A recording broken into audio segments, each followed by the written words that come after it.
মা এবং বাবা নিজেরাই যেখানে নরঘাতক, সেখানে সন্তানের নিরাপত্তা কোথায়?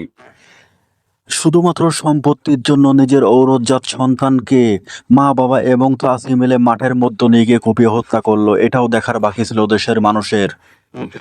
তাহলে কি আমরা চলে গেছি আবার সেই জাহেল যুগে, যখন কন্যা সন্তানদেরকে মাটি চাপা দিয়ে হত্যা করা হতো? প্রিয় দর্শক, কুড়িগ্রামে 32 বিঘা জমিকে কেন্দ্র করে দুটি পরিবারের মধ্যে বিরোধ চলছিল।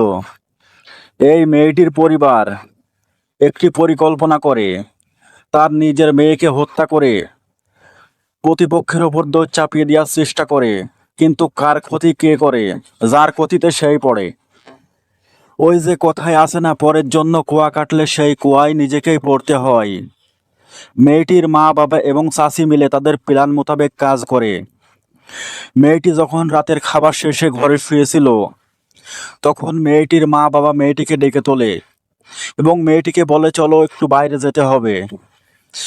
মেয়েটি মা বাবার কথা আর ফেলতে পারে না। মেয়েটি মা বাবার কথা মতো বাইরে বেরিয়ে পড়ে এবং মেয়েটি মা বাবার পিছু পিছু চলতে থাকে। এক পর্যায়ে দেখা যায় মেয়েটির মা বাবা মাঠের দিকে রওনা হচ্ছে এবং মেয়েটির চাচিও পিছু পিছু হাঁটতেছে। এক পর্যায়ে মেয়েটিকে মাঠের মধ্যে নিয়ে গিয়ে মা বাবা এবং চাচি মিলে মেয়েটিকে নৃশংসভাবে হত্যা করে এবং এই হত্যার দায় প্রতিপক্ষের ওপর চাপিয়ে দেয়। পুলিশ যখন প্রতিপক্ষকে অ্যারেস্ট করে, প্রতিপক্ষর সকলেই অস্বীকার করে।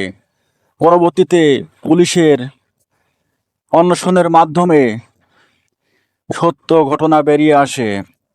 তখন মেয়েটির চাচি স্বীকৃতি দেয় যে তারাই মেয়েটিকে হত্যা করেছে।